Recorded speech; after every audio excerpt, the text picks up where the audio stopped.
Сәлем баршаңызға. Қазақша әңгімелер арнасына қош келдіңіздер, каналға тіркеліп лайк басып кетіңіздер достар.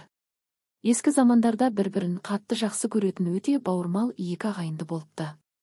Үлкеннің есімі Халил, кішісі Ибрахим. Халил үйленген бала-шағалы, ал Ибрахим әлі бойдақ екен. Екеуінің ортақ егіс алқабы бар еді. Бірлесе егіншілікпен айналысып шыққан өнімді екіге бөлісіп күнелтеді. Бір жылы бидай егеді. Шыққан бидайды орып екіге бөледі. Кейін осы бөлістірген бидайларды тасуға кіріседі. Үлкен бауыры Халил, Ибрахим, сен осында күте тұр, мен қаптарды алып келейін, дейді.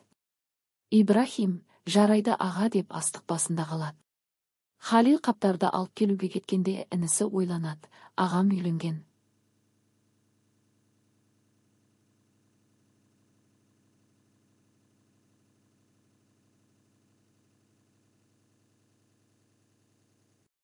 Маған қарағанда оған көбірек бидай керек деп, өзінің үлесіндегі бидайлардан бірнеше күреп бидай алып, ағасының бидайына қосып қояды. Кейін ағасы қаптарды алып келіп, қане Ибрахим, тасуды алдымен сен баста дейді. Ибрахим, жарайды деп бір қапты толтырып алып кетеді. Ол кеткен кезде ағасы ойланады, Аллахқа шүкірлер болсын. Мен үйленгенмін, бала шағаларым да бар. Бірақ інім әлі бойдақ.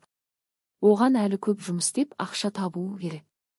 Үй құрып үйлену керек деп, өзінің бидайынан біраз күреп інісінің бидайына тастайды.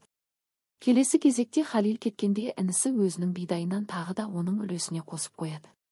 Ағасы да өз кезегінде бірнеше күрек інісінің бидайына тастап отырады.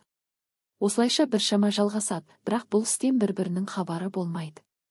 Соңында кеш батып күн қараяды. Ал бидайдың таусылатын түрі жоқ, тіпті азаймайды да. Аллаху Таалаға бұл жағдай қатты ұнайды. Бұл бидайларына Хақ Тааланың береке бергені соншалық, қаншама күн тасып бидайды тауысалмайды. Олар бұл халге таң қалады. Бидайлары азаюдың орнына керісінше көбейіп, қоймалары толып тасып кетеді. Берекелі болсын деген тіркестегі береке сөзінің шынайы мағынасын осы мысал айқындап тұрғандай. Құрметті оқырмандар, каналға тіркеліп лайк басып кетіңіздер.